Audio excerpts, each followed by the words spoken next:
അഞ്ച് പുരുഷന്മാരുണ്ടായിരുന്നു എന്ന് യേശു അവളോട് പറയുമ്പോൾ അതിനകത്ത് കുറ്റപ്പെടുത്തലിൻ്റെ ഒരു കണിക പോലുമില്ല.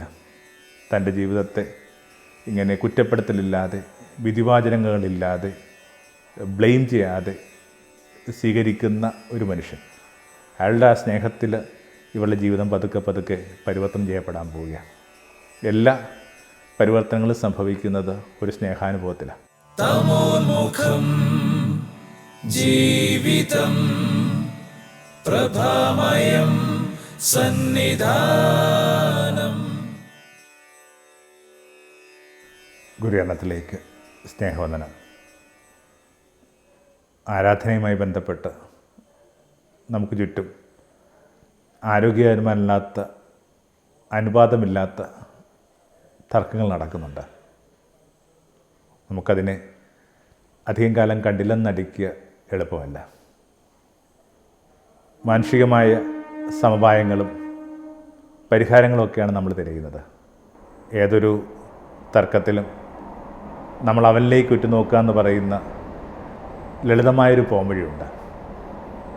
അവിടുന്ന് എന്ത് അഭിലഷിക്കുന്നു എന്നുള്ളത് അന്വേഷിക്കേണ്ട ആ വലിയ ബാധ്യതയുള്ള മനുഷ്യർ ഇങ്ങനെ പാരമ്പര്യങ്ങളെക്കുറിച്ചും ശീലങ്ങളെക്കുറിച്ചും അനുഷ്ഠാനങ്ങളെക്കുറിച്ചും ആവശ്യത്തിലേറെ വാചാലമായിക്കൊണ്ടിരിക്കുക. അവിടെ എന്തായിരിക്കും നമ്മുടെ ആരാധനയെക്കുറിച്ച് കരുതുന്നത്? നമ്മുടെ ആരാധനയിൽ നിന്ന് എന്താണ് അവിടുന്ന് ആഗ്രഹിക്കുന്നത്? നമുക്കറിയാം, കിളികൾ അന്തിയിലിങ്ങനെ ചേക്കേറുന്ന കണക്ക് മനുഷ്യർക്ക് ഏകാഗ്രമായിട്ട് ചേക്കേറാൻ പറ്റുന്ന ഒരു നേരത്തിൻ്റെ പേരാണ് ഈ ആരാധന എന്ന് പറയുന്നത്. അതിങ്ങനെ ചിതറിക്കുകയും അതിനകത്ത് തർക്കങ്ങളുണ്ടാവുകയും അതുതന്നെ വിഭജനത്തിന് കാരണമാവുകയും എന്നൊക്കെ പറയുമ്പോൾ എന്തൊരു എതിർസാക്ഷ്യത്തിലേക്കാണ് നമ്മുടെ കാലവും നമ്മുടെ ജീവിതവുമൊക്കെ വഴുതിപ്പോകുന്നത്. ഏതുപുസ്തകത്തിലെ ആ ഒരു സംഭാഷണത്തിലേക്ക് തന്നെ നമ്മുടെ ശ്രദ്ധ ഏകാഗ്രമാക്കേണ്ട വൈകിയ വേളയാണിത്. ആ കിണറ്റിൻ വക്കിൽ ഒരു മധ്യാഹ്നത്തിൽ നടന്ന സംഭാഷണം പുതിയ നിയമത്തിലെ ഏറ്റവും ദീർഘമായ സ്പിരിച്വൽ ഡിസ്കോഴ്സുകളിലൊന്നായിട്ടാണ്, ആത്മീയ ഭാഷണങ്ങളൊന്നായിട്ടാണ് അത് ഗണിക്കപ്പെടുന്നത്. യേശുവിനും സമരിയായിലെ ആ സ്ത്രീക്കുമിടയിൽ സംഭവിച്ച കാര്യം. യാക്കോബിൻ്റെ കിണറ്റിൻ വക്കിൽ നിന്നാണ് ഒരു കൊച്ചു വർത്താനം പതുക്കെ പതുക്കെ ഇങ്ങനെ ആന്തരികതയുമായി ബന്ധപ്പെട്ട പ്രകാശമുള്ള ഭാഷണത്തിലേക്ക് പരിവർത്തനം ചെയ്യപ്പെടുന്നത്. യാക്കോബിൻ്റെ കിണറെന്നൊക്കെ പറയുന്നത് ഇപ്പോൾ നമ്മൾ പറയുന്ന കണക്കിങ്ങനെ പാരമ്പര്യവുമൊക്കെ ആയിട്ട് ബന്ധപ്പെട്ട, അനുഷ്ഠാനമൊക്കെ ആയിട്ട് ബന്ധപ്പെട്ട ഒരു പ്രതീകമായിട്ട് കണ്ടാൽ നല്ലതായിരിക്കും. എല്ലാവരും അതിനകത്തിങ്ങനെ ഹുങ്ക് പറഞ്ഞുകൊണ്ടിരിക്കുക. യേശു ഇത്തരം പാരമ്പര്യങ്ങൾക്ക് ആനുപാതികമല്ലാത്ത ഒരു പ്രാധാന്യം കൽപ്പിച്ചു കൊടുത്തിട്ടില്ലെന്ന് ഓർത്താൽ നല്ലതായിരിക്കും. അബ്രഹാത്തെക്കുറിച്ചായിരുന്നു അവൻ്റെ കാലത്ത് അവൻ്റെ വംശം ഏറ്റവും കൂടുതൽ ഇങ്ങനെ അഭിമാനം കൊണ്ടിരുന്നത്. യേശു അതിനെ എത്ര സരളമായിട്ടാണ് അതിനെ കൺഫ്രണ്ട് ചെയ്യുന്നത്. നിങ്ങൾ പറയുന്നു നിങ്ങൾക്ക് പിതാവായിട്ട് അബ്രഹാം ഉണ്ടെന്ന്. പക്ഷെ ഓർമ്മിക്കണം, ഈ കല്ലുകളിൽ നിന്ന് അബ്രഹാത്തെ മക്കളെ ഉണ്ടാക്കാനായിട്ട് എനിക്കാവും, എൻ്റെ പിതാവിനാവും. അത്രയും ഇങ്ങനെ മനുഷ്യർ ഹുങ്ക് പറയുന്ന കാര്യങ്ങളുടെ ഒരു നിഷ്ഫലത, അതിൻ്റെ അർത്ഥശൂന്യത വെളിപ്പെടുത്താൻ ആഗ്രഹിച്ചിരുന്ന ഒരാളായിരുന്നു യേശു. ഈ ഒരു മധ്യാഹ്ന സംഭാഷണത്തിലും യാക്കോബിൻ്റെ കിണറെന്ന് പറയുന്നത് ഒരു ബാക്ക്ഡ്രോപ്പാണ്. ഇങ്ങനെ വളരെയേറെ പാരമ്പര്യമൊക്കെ ആയിട്ട് ബന്ധപ്പെട്ട ഒരു മതജീവിതത്തിൻ്റെയൊക്കെ പ്രതീകമാണ്. അവിടെ നിന്നാണ് യേശു ഇവളെ ആത്മാവിലും സത്യത്തിലുമുള്ള ആരാധനയിലേക്ക് കൈപിടിച്ചു കൊണ്ടുപോകുന്നത്. ഒരു നട്ടുച്ച നേരത്ത് നടക്കുന്ന സംഭാഷണം. നട്ടുച്ചയ്ക്ക് വെള്ളം കോരാമെന്ന സ്ത്രീ എന്നൊക്കെയാണല്ലോ യോഹന്നാൻ അവളെ പരിചയപ്പെടുത്തുന്നത്. 6 മണി എന്ന് പറയുന്നത് നമ്മുടെ 12 മണി നേരമാണ്. നമ്മുടെ ലിസ്റ്റിലെ നട്ടുച്ച കൂടിയാണെന്ന് ഓർത്ത് കൊള്ളണം. പൊതുവേ വെള്ളം കോരാനായിട്ട് മനുഷ്യർ തിരഞ്ഞെടുക്കുന്ന നേരം അതല്ലെന്ന് നമുക്കറിയാം. വെയിൽ മങ്ങുകയോ മായുകയോ ചെയ്യുന്ന പുലരിയോ അന്ത്യമൊക്കെയാണ് നമ്മുടെ തിരഞ്ഞെടുപ്പ്. പിന്നെ എന്തുകൊണ്ടായിരിക്കണം ഇവൾ ഈ ഒരു മധ്യാഹ്ന നേരം തിരഞ്ഞെടുക്കുന്നത്? അവൾക്ക് ഈ മനുഷ്യരിലുള്ളൊരു മമത കുറഞ്ഞിട്ടുണ്ടാകുമെന്നൊക്കെ ഉള്ളതായിരിക്കും അതിൻ്റെ ശരീരഭാഷ. മനുഷ്യരെ അഭിമുഖീകരിക്കാനായിട്ട് അവൾക്ക് താല്പര്യമില്ല. മനുഷ്യരെ അവളെ മടുപ്പിക്കുന്നു. ഒരുപക്ഷെ അവരുടെ ആഴമില്ലായ്മ കൊണ്ടായിരിക്കാം. യേശു പിന്നീട് അവളെ ഇങ്ങനെ ഓർമ്മിപ്പിച്ചു കൊടുക്കുന്ന കണക്ക് 5 പുരുഷന്മാർ ഓൾറെഡി അവളുടെ ജീവിതത്തിൽ കടന്നുപോയി. വസ്തുത എല്ലാ സ്ത്രീകളുടെയും പുരുഷന്മാരെക്കുറിച്ചുള്ള ഒരു പൊതുവായൊരു ധാരണ എല്ലാവരും ഏതാണ്ട് ഒരേപോലെ തന്നെ പെരുമാറുന്നത്.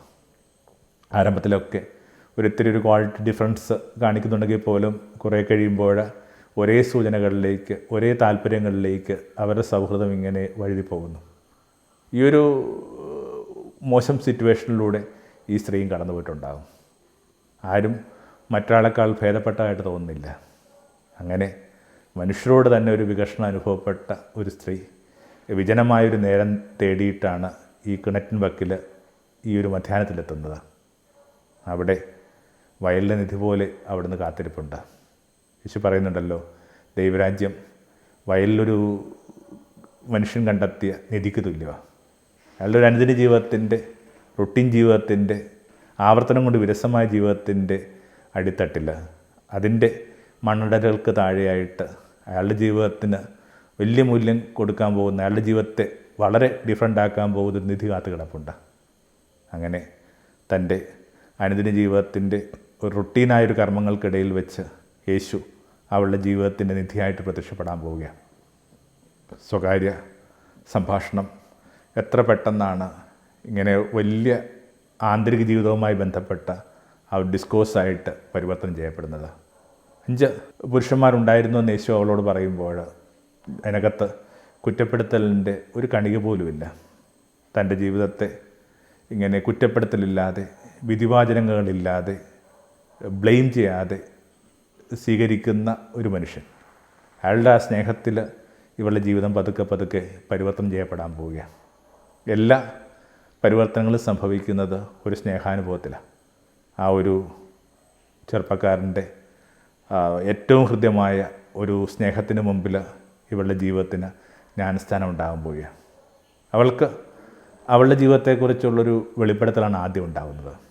എല്ലാ ആത്മീയ യാത്രകൾക്കകത്തും 2 ചൂടുണ്ടെന്നാണ് പറയുന്നത്. ഒരു ദൈവിക വെളിപാട്, ദൈവത്തെക്കുറിച്ചുള്ള വെളിപാട്. 2 നമുക്ക് നമ്മളെക്കുറിച്ചുള്ളൊരു വെളിപാട്. നമുക്ക് നമ്മളെക്കുറിച്ച് കൃത്യമായൊരു ധാരണ. നമ്മൾ മറച്ചു പിടിക്കുകയോ നമ്മൾ ഓർക്കാൻ ആഗ്രഹിക്കാത്ത കാര്യങ്ങളിലേക്ക് പതുക്കെ ഒരു വെളിച്ചം വീഴുക. ആ ഒരു വെളിച്ചത്തിൽ അവൾക്ക് പെട്ടെന്ന് അവളെക്കുറിച്ചൊരു വല്ലാത്ത അനുതാപം ഉണ്ടായിട്ടുണ്ടാകും, വല്ലാത്ത മനസ്താപം ഉണ്ടായിട്ടുണ്ടാകും. ആ മനസ്താപത്തിൽ നിന്നാണ് അവൾ ആരാധനയെക്കുറിച്ച് അന്വേഷിച്ചു തുടങ്ങുന്നത്. കാരണം ആരാധനയുടെ പല ധർമ്മങ്ങളിലൊന്ന് ഈ അനുതാപം എന്ന് പറഞ്ഞ ധർമ്മമാണ്.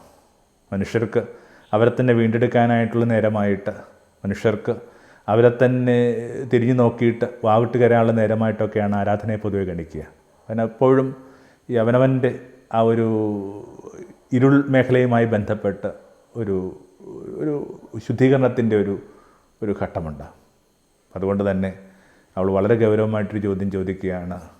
അത്തരമൊരു ആരാധനയ്ക്ക്, എനിക്ക് എന്നെ വീണ്ടെടുക്കാനും എനിക്കെൻ്റെ നഷ്ടമായ ദൈവബോധത്തിലേക്ക് തിരികെ വരാനും പറ്റുന്ന ആരാധനയ്ക്ക് ഞാൻ എവിടെയാണ് പോകേണ്ടത്? ഈ 2 ഇടങ്ങളിലായിട്ടാണ് യേശുവും ഇവൾ റെപ്രസെൻ്റ് ചെയ്യുന്ന സമൂഹവും ആരാധനയ്ക്ക് പോയിക്കൊണ്ടിരിക്കുന്നത്.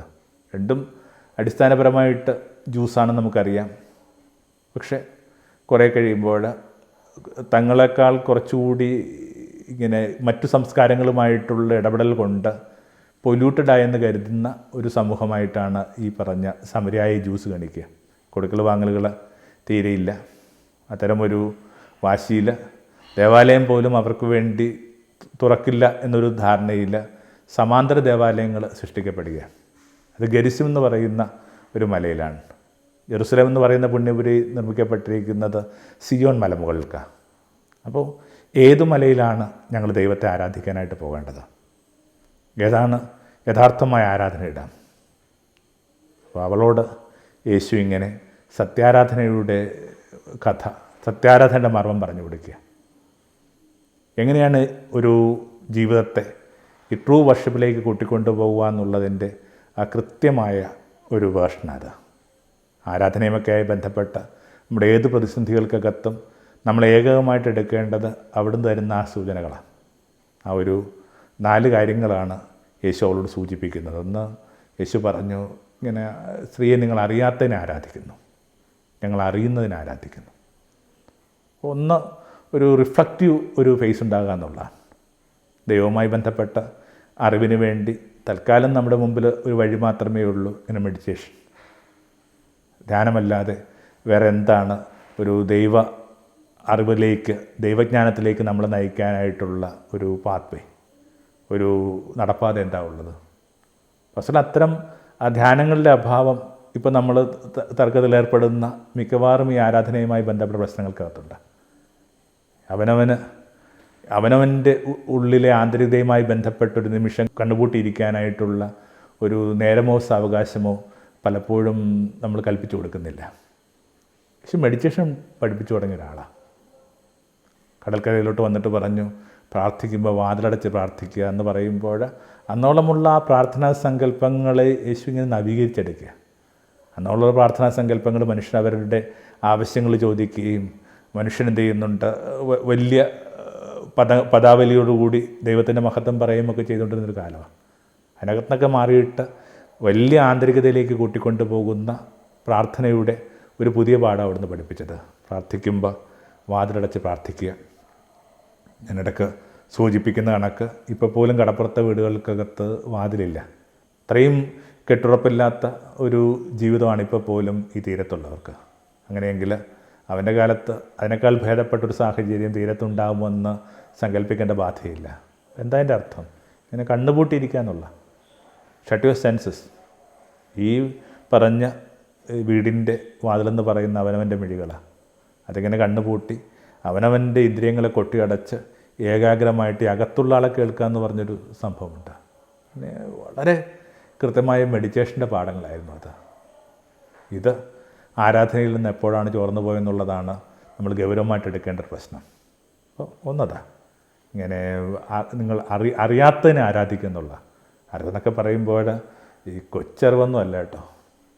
വേദപുസ്തകത്തിൽ സ്ത്രീ പുരുഷ ബന്ധങ്ങൾക്ക് വേണ്ടി ഉപയോഗിക്കുന്ന വാക്കാണ് അറിയുക എന്ന് പറയുന്നത്. അത്ര ഇൻറ്റിമേറ്റായ അറിവാണ്.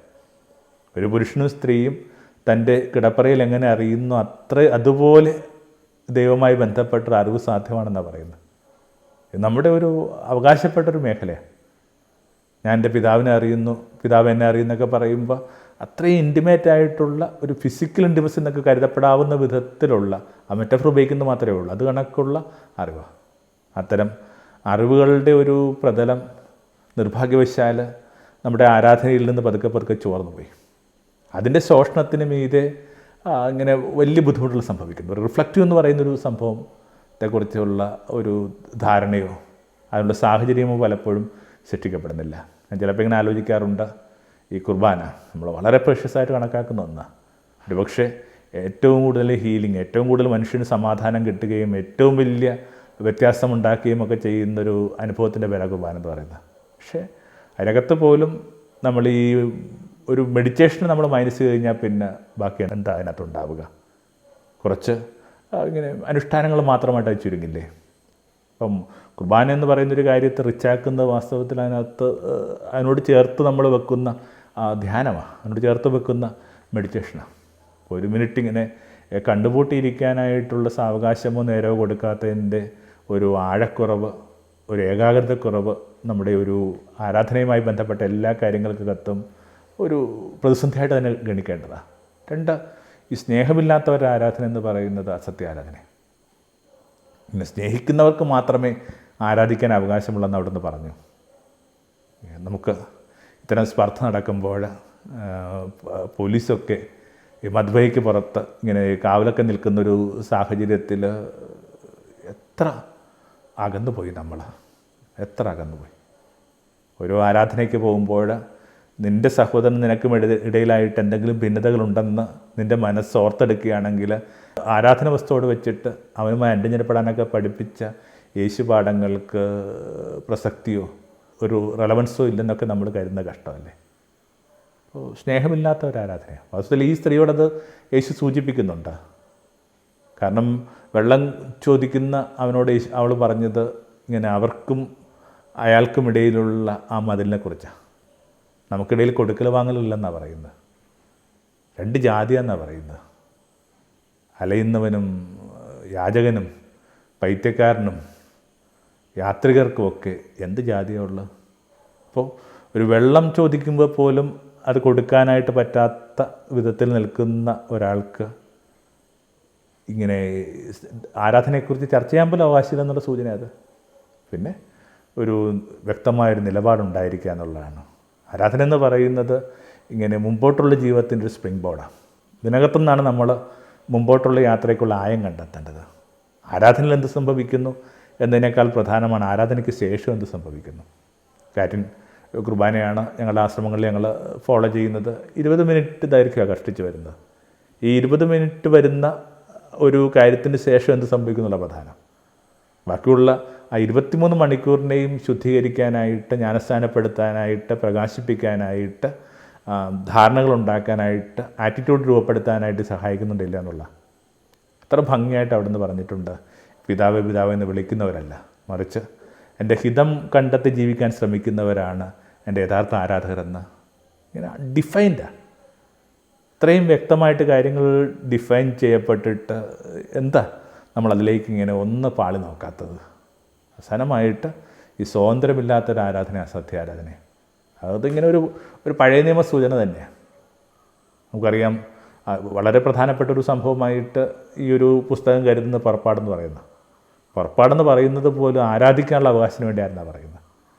ഇങ്ങനെ വലിയൊരു ജനതയുമായിട്ട് ഫറവയുടെ മുമ്പിലേക്ക് മോശയും അഹ്റോനൊക്കെ ചെല്ലുക.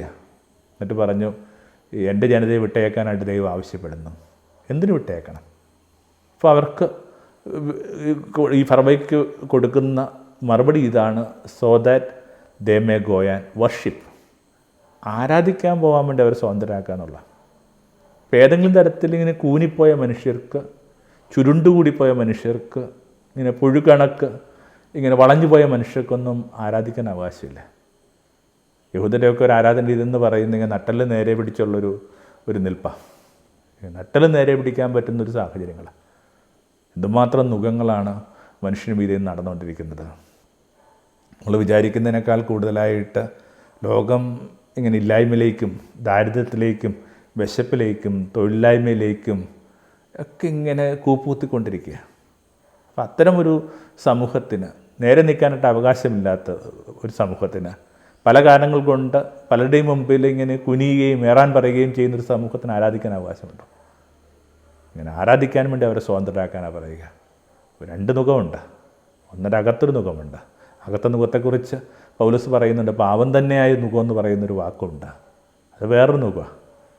ഉള്ളിൻ്റെ ഉള്ളിൽ കുറേ അധികം പാളിച്ചകളുടെ ഭൂതകാലം കൊണ്ട് നടക്കുന്നവർക്ക്, കുറേ കൈവിട്ട ചില കർമ്മങ്ങളിൽ പെട്ടുപോയവർക്ക്, അവർക്ക് ഈ ആരാധനയ്ക്കുള്ളൊരു സമാധാനം ഉണ്ടാവുക എന്നുള്ളത് ഒരു വലിയൊരു പ്രശ്നമാണ്. ചുരുക്കത്തിൽ ഒരാരാധനയെ സത്യാരാധനയാക്കുന്നത് 4 കാര്യങ്ങളാണ്. ഒന്ന്, കൃത്യമായ അറിവ്. അതിനകത്ത് വളരെ പ്രത്യേകമായിട്ട് ശ്രദ്ധിക്കേണ്ട ഒരു കാര്യം, ഈ സമരക്കാരുടെ അറിവിനുമായിട്ട് ബന്ധപ്പെട്ടൊരു സൂചന കൂടി അതിനകത്ത് കിടപ്പുണ്ട്. ഒരേ വേദപുസ്തകം അംഗീകരിക്കുന്നൊക്കെ പറയുമ്പോൾ പോലും വസ്തുതയിൽ സമരക്കാർ ദൈവനിവേശിതമായിട്ട് കണക്കാക്കുന്നത് ആ 5 ഗ്രന്ഥികൾ മാത്രമാണ്. ബാക്കിയുള്ള ഗ്രന്ഥങ്ങൾ അവർ ഗൗരവമായിട്ട് എടുത്തിട്ടില്ല. അതിനകത്താണ് ഈ പ്രവാചകന്മാരെ കിടക്കുന്നത്. പ്രവാചകന്മാരെന്നൊക്കെ പറയുന്ന ഓരോ കാലത്തിനകത്തുമുള്ള ദൈവത്തിൻ്റെ ഇടപാടുകളാണ്. വേദത്തെയും ദൈവഹിതത്തെയും ഒക്കെ അപ്ഡേറ്റ് ചെയ്യുന്നതിൻ്റെ പേരാണ് പ്രവാചകന്മാർ. അപ്പോൾ അത്തരം ഒരു പ്രവാചക സരണിയിലേക്ക് പോകാനായിട്ട് താല്പര്യമില്ലാതെ കൃത്യമായ അനുഷ്ഠാനങ്ങളിലേക്ക് മാത്രം കുരുങ്ങിക്കിടക്കുന്ന അവരുടെ അറിവില്ലായ്മ കൂടെ അതിനകത്ത് സൂചിതം. അതുതന്നെ പലപ്പോഴും സംഭവിക്കുന്നത്. ഇതുമാത്രം പ്രൊഫറ്റിക്കായിട്ട് നിൽക്കേണ്ട മനുഷ്യരാണ് ഓരോരോ ആചാരങ്ങളുടെയും ഒക്കെ കഥ പറഞ്ഞിങ്ങനെ കുരുങ്ങിപ്പോകുന്നത്, പെട്ടുപോകുന്നത്. അതുകൊണ്ട് ഇത് കുറച്ച് പ്രൊഫറ്റിക്കായി ഇവിടെ. ഈ അറിവിനകത്ത് നിന്നാണ് ഈ പ്രൊഫറ്റിക്കായ പ്രവാചക തുല്യമായിട്ടുള്ള ചില നിലപാടുകളൊക്കെ വരുന്നത്. 2, സ്നേഹമില്ലാത്തവരെ. സ്നേഹം നിർഭാഗ്യവശാൽ വലിയ അളവിൽ നമ്മുടെ ഈ ആരാധനയുമായി ബന്ധപ്പെട്ട തർക്കങ്ങൾ വയലേറ്റ് ചെയ്യപ്പെട്ടിട്ടുണ്ട്. ഒന്നിനെയും ആരെയും കുറ്റം പറയാനായിട്ടല്ല ഈ രാത്രി ഞാൻ ഉപയോഗിക്കുന്നത്. ഇങ്ങനെ കുർബാനയിലൊക്കെ പറയുന്ന കണക്ക് ഞങ്ങളുടെ പിഴ, ഞങ്ങളുടെ വലിയ പിഴ. എന്ത് ബുദ്ധിമുട്ടുള്ള കാര്യമാണ് ഈ ആരാധനയുമായി ബന്ധപ്പെട്ട തർക്കങ്ങൾ, സഭാതർക്കങ്ങളാവട്ടെ, അതുൾപ്പെടെയുള്ള എല്ലാ കാര്യങ്ങളും. ഇതൊരു ക്രിസ്ത്യാനിറ്റിയുടെ മാത്രം പ്രശ്നമാണെന്ന് പോലും ഗണിക്കുന്നില്ല. എല്ലാ മതങ്ങളിലും വാസ്തവത്തിൽ ഒന്നിപ്പിക്കേണ്ട ആരാധനയുടെ പേരിൽ തന്നെയാണ് മനുഷ്യർ ഇങ്ങനെ വിഭജിച്ചു പോയത്. ശൈവ വൈഷ്ണവ സങ്കല്പങ്ങൾ എന്തുമാത്രം സ്പർദ്ധയും രക്തച്ചൊരിച്ചിലും ഭാരതത്തിൻ്റെ ചരിത്രത്തിലുണ്ടാക്കി. സിയ സുന്നി എന്ന് പറയുന്ന ഒരേ വിശ്വാസങ്ങളിൽപ്പെട്ട മനുഷ്യരുടെ രക്തച്ചൊരിച്ചിലിൻ്റെ കഥ ഇപ്പോഴും തുടർന്നുകൊണ്ടേയിരിക്കുന്നു. ഒന്നിപ്പിക്കേണ്ട ഒരു പദം എന്തുകൊണ്ടാണ് നമ്മൾ ഇത്രയും വിഭജിച്ചത്? അപ്പോൾ ഇങ്ങനെ സ്നേഹം എന്ന് പറയുന്നൊരു കാര്യത്തിൻ്റെ ഒരു വീണ്ടെടുപ്പ്, പിന്നെ കൃത്യമായൊരു നിലപാട്, അവിടുത്തെ ഹിതം കണ്ടെത്തി ജീവിക്കാനായിട്ടുള്ള ധൈര്യം, പിന്നെ അകത്തും പുറത്തുമുള്ള സ്വാതന്ത്ര്യം. യേശു ഈ സ്ത്രീക്ക് 4 കൊടുത്തു, അറിവ് കൊടുത്തു. അതുകൊണ്ടാണ് അവൾ പറയുന്നത്, മിശിഹ വരുമ്പോൾ ഇതെല്ലാം ഞങ്ങളെ പഠിപ്പിക്കും. ഇങ്ങനെ നിറയെ സ്നേഹം കൊടുത്തു. ഈ സ്നേഹത്തിൽ മാത്രമേ അനുതാപം സംഭവിക്കത്തുള്ളൂ.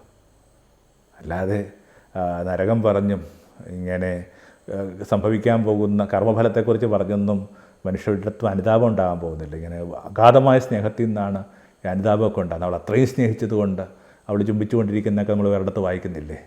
പിന്നെ കൃത്യമായ നിലപാട് കൊടുത്തു. ഒരു ജനതയെ പല കാരണങ്ങൾ കൊണ്ട് അവനിൽ നിന്ന് അകന്നു പോകേണ്ട ബാധ്യതയുള്ള ഒരു ജനതയെ പതുക്കെ പതുക്കെ അവനിലേക്ക് കൂട്ടിക്കൊണ്ടുവരുന്നത് ഈ സ്ത്രീയാണ്. പിന്നെ സ്വാതന്ത്ര്യം കൊടുത്തു, അകത്തും പുറത്തും സ്വാതന്ത്ര്യം കൊടുത്തു. ഒരു കൗതുകരമായ ഒരു വരിയിലാണ് ആ ഭാഗം അവസാനിക്കുന്നത്. വെള്ളം കോരാൻ വന്ന സ്ത്രീ ഇങ്ങനെ കുടം കിണറ്റിന് വക്കിൽ വെച്ചിട്ട് നടന്നു പോയെന്നാണ് പറയുക. ഒരു കുടം എടുത്താൽ പോലും ചിലപ്പോൾ അവൾ ഇത്തിരി ചരിഞ്ഞു പോയേക്കും. ഇനി അവൾക്കറിയാം ഒരു കിണറ്റിന് വക്കിലേക്കും പോകേണ്ട കാര്യമില്ല. കാരണം ഉറവയുമായിട്ട് ബന്ധപ്പെട്ട് ജീവിക്കാനായിട്ടാണ് അവൻ അവളെ പഠിപ്പിച്ചത്. സ്ത്രീയെ ആത്മാവിലും സത്യത്തിലും മനുഷ്യർ ദൈവത്തെ ആരാധിക്കുന്ന കാലം വന്നു. തമോന്മുഖം ജീവിതം പ്രഭാമയം സന്നിധാനം.